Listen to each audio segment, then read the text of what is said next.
एक बार गांव में कुछ साधु संत पधारे, महर्षि पराशर पधारे अपनी मंडली के साथ। तो घर आए, किसी ने बता दिया कि महाराज अजामिल के घर जाओ और वो आपकी सेवा करेगा। सब जानते थे सेवा तो करेगा नहीं, उल्टा संतों का अपमान करेगा, संत नाराज होकर श्राप दे देंगे और ये नष्ट हो जाएगा, ये सोच के भेजा था। पर उनको ये नहीं पता, साधु चाहे जैसे एक पारसमणि होती है ना, पत्थर को लोहे को छू दे तो उसे सोना बना देती है, वैसे साधु जिस पर कृपा करना चाहे उसे छू करके अपने जैसी भक्ति प्रदान करने की ताकत रखता है। साधु अपने जैसा बनाने की ताकत रखता है। तो आए साधु, पत्नी ने पता नहीं क्या भगवान की कृपा भई साधु को देख करके उसे लगा चलो आज तो हमारा जीवन बन गया, हमने कोई अच्छा काम कभी किया नहीं पर आज देखो घर में संत पधारे तो भोजन करा दिया। अजामिल नहीं था, बाहर गया हुआ था, वो आए उससे पहले उसने सब भोजन वोजन की व्यवस्था की, जल्दी जल्दी कर लो। इतने में अजामिल आ गया। अजामिल आया, पत्नी ने देखा अब ये नाराज होगा, क्योंकि साधु को देख करके इसकी भौहें चढ़ जाती थी। कुछ होते हैं दुनिया में ऐसे, वो बिना बात के संतों से चिढ़ते हैं, बिना बात के चिढ़ते, बिना बात के आरोप लगाएंगे। साधुओं ने विचारों ने उनका कुछ बिगाड़ा नहीं, उनसे छीना नहीं, झपटा नहीं, फिर भी अरे ये तो सब पैसे के भूखे हैं, अरे ये तो सब बिजनेसमैन, अरे तुमसे कौन सा रुपया चुरा लिया, तुम्हारा क्या चुराया जो साधुओं से तुम इतनी ईर्ष्या करते हो। बहुत चढ़ गई। पत्नी को बोला इनको किसने बुलाया?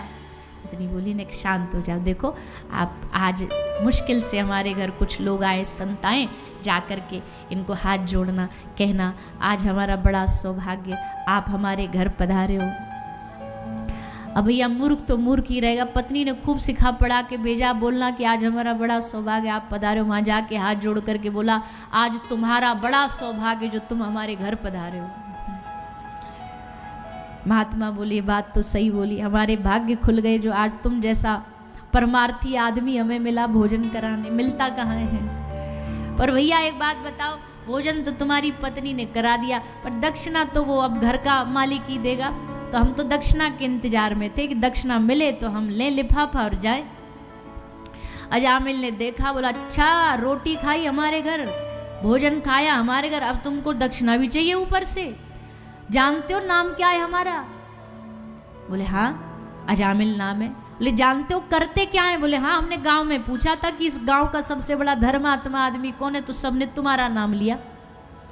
अजामिल हंसा, बोले जानते हो हम सारी जिंदगी हमारी लूटने में निकल गई और आज तुम अजामिल नाम के डाकू के सामने महाराज सही सलामत खड़े हो, आपकी लोटी लोटा, आपका सोटा, आपका झोला आपके पास सेफ सुरक्षित है और मैंने लूटा नहीं, समझो यही आपकी दक्षिणा है। इससे बड़ी दक्षिणा क्या मिलेगी महाराज जी? ऐसे ही आप यहाँ से लौट जाओ तो बेहतर है, हम कुछ करें उससे पहले। महाराज बोले बेटा देख, साधु जिस घर का अन्न खाता है खाली नहीं जाता, दक्षिणा तो लेकर के जाएंगे, पर हम ये नहीं कह रहे कि दक्षिणा में हमको पैसा चाहिए, रुपया चाहिए। दक्षिणा में अगर देना है एक वचन दे दो। बोलिए क्या वचन चाहिए आपको? बोले हमको वचन दे दो कि तुम्हारी पत्नी के गर्भ में जो बालक है उस बालक का नाम तुम हमारी आज्ञा मान करके नारायण रखना, बस इतनी सी दक्षिणा है हमारी। साधु को पता है कैसे भगवान से जोड़े इसे। घी जब सीधी उंगली से ना निकले तो उंगली टेढ़ी करनी पड़ती है। साधु को पता है ऐसे भजन में नहीं लगेगा तो लोग ऐसे लगाएंगे, पर कल्याण तो इसका करेंगे, क्योंकि जब साधु किसी का अन्न खाता ना तो उसका कर्जा चढ़ जाता है। अब उसका कल्याण के लिए वो भगवान से प्रार्थना करेगा, प्रभु इसका कल्याण करो। इसलिए तो साधु को घर बुलाने का, भोजन कराने का ये महत्व क्यों है? क्योंकि अब साधु भगवान से कहेगा प्रभु हमने इसके घर की रोटी खाई है, ऐसी कृपा करो कि ये आपके चरणों में लग जाए, इसका कल्याण हो जाए। अब तुम्हारी अप्रोच साधु करेगा, अब तुम्हारी अर्जी वो लगाएगा। इसलिए साधु घर में आना बहुत ज़रूरी है। भैया ऐसा घर बनाओ अपना जो तुम्हारे घर की पवित्रता को देख करके संत अपने आप चल करके आए, संतों का घर में आना जाना बना रहे। तुम्हारे घर में कोई वीआईपी आए ना आए, पर तुम्हारे घर में साधु का आना जाना जरूर होना चाहिए, जरूर होना चाहिए। कीर्तन रखो, सत्संग रखो, कुछ ऐसा उत्सव रखो जिसमें क्षेत्रीय साधु, कोई अपना परिचित साधु, उनको कहो महाराज जी हमारे घर पधारो, आपके चरण पढ़ेंगे तो उसके माध्यम से घर का वातावरण शुद्ध हो। एक साधु जब चलता है तो उसके चरण में सारे तीर्थ चलते हुए आते हैं पीछे पीछे। संत ना होते जगत में तो जरमर तो संसार, साधु ना होते तो दुनिया ऐसी नहीं होती जैसी दिख रही है। ये संतों की बदौलत है। संतों ने कहा बेटा तू हमारे बात मान लेगा? बोला हाँ ठीक है, अभी तो बहुत समय देखेंगे, याद रहा तो मान लेंगे, अभी तो तुम बस जाओ यहाँ से, हम कुछ उल्टा सीधा करें उससे पहले आप चले जाओ। साधु चले गए। कुछ समय बाद पत्नी से बालक हुआ और कृपा ऐसी हुई अजामिल के ऊपर कि उसको बात याद स्मरण में रही और इसने नाम रख दिया, बोलिए ना जोर से, नारायण। साधु की केवल आरती पूजा उतारना ही नहीं होता, उनकी बात भी माननी होती है। वैसे तो हाँ जी महाराज कर देंगे, लेकिन जब मानने की बारी आएगी तो एक बात भी हम साधु की नहीं, साधु को तो मानते पर साधु की नहीं मानते, साधु की नहीं मानते। साधु कर अरे महाराज जी आपको क्या पता कैसे दुनिया चलती है, आपका थोड़ा ग्रस्त में जीते हो, हम जीते हैं, बात नहीं मानेंगे। ऐसा नहीं, ज़्यादा नहीं, पर एक बात तो कोई साधु की ऐसी जरूर माननी चाहिए जिससे हमारे जीवन का कल्याण, बात मानने से ही कल्याण होता है। और आज वही हुआ।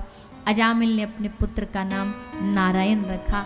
अब वैसे तो कभी लिया नहीं, चलो ऐसे ही सही, ऐसे ही नारायण नाम निकलेगा।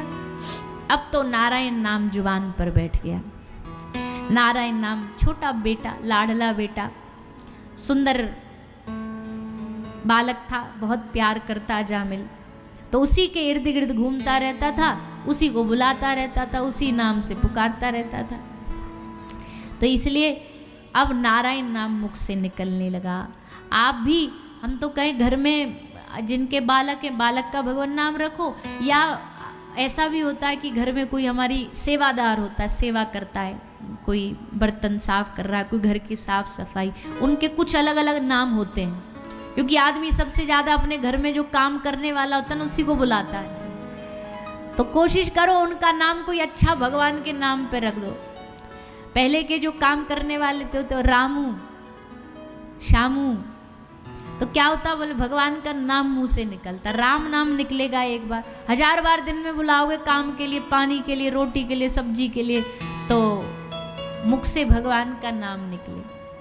कुछ भी करो, घर में कोई गैया हो उसका नाम भगवान के नाम पे रख दो, तो उसके नाम से बार बार भगवान का नाम मुख से निकलेगा, इस बहाने से भगवान का नाम निकलेगा। तो नारायण नाम लेते लेते एक दिन अजामिल का अंतिम समय आया।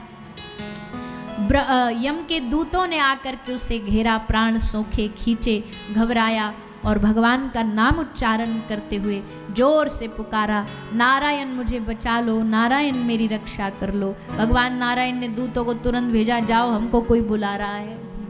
किसी ने कहा प्रभु आपको नहीं, आपके जैसे नाम वाला कोई है उसको बुला रहे। ठाकुर जी कहते हमको कोई मतलब नहीं, हम तो बस इतना जानते इस दुनिया में नारायण नाम हमारा है। जब भी कोई नारायण लेगा तो पहले हम जाएंगे, बाद में डुप्लीकेट जाएगा, पहले हम जाएंगे, क्योंकि हमारे लिए तो हमारा नाम नारायण है, प्रथम तो हम हैं। अच्छा मान लो यहाँ कोई नरेंद्र नाम का आदमी बैठा, 2 बैठे और हम जोर से उसका नाम बोले, अरे नरेंद्र भैया, तो दोनों हमको देखेंगे कि एक देखेगा? दोनों देखेंगे, दोनों पीछे मुड़ के देखेंगे, हमें बुलाया क्या, हमारा नाम लिया क्या? तो वैसे ही अगर कोई भगवान के नाम से ले, आप किसी इंसान को बुलाओ पर एक बार तो ठाकुर जी मुड़ के देखें, अरे हमें बुला रहा है क्या? और एक बार उन्होंने मुड़ के देख लिया, बस इतने में ही काम बन गया। उनका तो एक मुड़ना भर, देखना भर काम बना देता है। इसलिए खूब बढ़िया बढ़िया नाम रखो। पहले के नामकरण होते थे, पहले तो नामकरण संस्कार होता था बच्चों का। आजकल तो नाम भी पंडित जी नहीं रखते, आजकल नाम गूगल बाबा रखता है। बच्चे के नाम किससे पूछे जाते हैं? गूगल से। उसमें भी एक नया ट्रेंड चालू कर दिया आज के लोगों ने। ये तो अभी 5-7 साल, 5 भी नहीं हुए होंगे, अभी अभी शुरू हुआ है। क्या? आधा अल्फ़ाबेट माता का, आधा अल्फ़ाबेट पिताजी का, उसका मिला के नाम रख दो, जिसका दुनिया में कोई अर्थ नहीं है, ना अर्थ है ना अनर्थ है। आधा उनका धर लेंगे, आधा उनका धर लेंगे। बताओ, ऐसे कोई नाम रखे जाते? हमारी भारतीय पद्धति कहती है नामकरण संस्कार होता है, फिर पंडित द्वारा, गुरु द्वारा नामकरण रखा जाता, नाम रखे जाते। जो कर्म कांड में भी बहुत ज़्यादा रुचि रखते, उसके हिसाब से भी एक वो चलाए कि भाई जिस अल्फ़ाबेट से पिताजी का नाम, माताजी का, वही अक्षर से रखेंगे। जबकि ऐसा नहीं होता था। क्यों? उसका कर्मकांडीय सिद्धांत ये कहता है कि घर में एक अक्षर से इसलिए नाम नहीं रखते, जो राशि वाशी का जो भेद होता है, उसमें अगर एक को कोई शारीरिक रोग होगा तो सबको होगा, इसलिए फिर वो अलग नाम रखे जाते थे। पर आजकल वो भी हमने बदल दिया, अब अपनी मन मर्जी से चला। अच्छा, गुरुजियों के पास जाएंगे, महाराज जी हमारे छोरा का नाम रख दो, महाराज जी खुश होकर रख देते, फिर उनको नाम पसंद नहीं आता, तो फिर संतों से पूछते ही काय को, जब नाम रखना ही नहीं है तो इसलिए हम तो निवेदन करेंगे, सबके घर में बाल बच्चे पोता पोती सब होते ही है, अच्छे अच्छे नाम रखो, बढ़िया बढ़िया नाम रखो। कोई लाली है, कोई बालिका है, तो किशोरी जी के कितने नाम हैं, राधा सहस्त्र नाम पढ़ो, कितने प्यारे प्यारे नाम हैं, उनके नाम रखो। कोई बालक है तो ठाकुर जी के नाम से रखो, आध्यात्मिक नाम रखो, पर अच्छे नाम रखो। अर्थ हो कि नाम का अर्थ ढूंढ लो कि अर्थ है कि नहीं है, बस ऐसे ही नहीं रख देना चाहिए। एक कोई बंगाल में थे, उसका एक बेटा था, बेटा हुआ, उसका नाम उसने रख दिया अंतरंजन। दूसरा बेटा हुआ, उसका नाम रख दिया मंत्रंजन।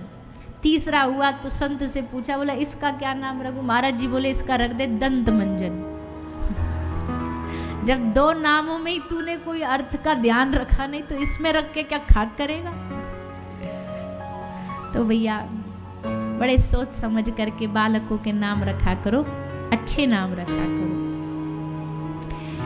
विष्णु दूत पधारे, नारायण भगवान के सब पार्षद आए, उन्होंने कहा यमदूतों को, खबरदार इस अजामिल को छुआ भी। क्यों? क्योंकि अब इसने अंत समय में नारायण नाम लिया है, इसकी सदगति होगी, दुर्गति नहीं होगी। ऐसा भगवान का नाम कल्याणकारी नामाभास की ये कथा श्री सुखदेव जी ने राजा परीक्षित को श्रवण कराई है।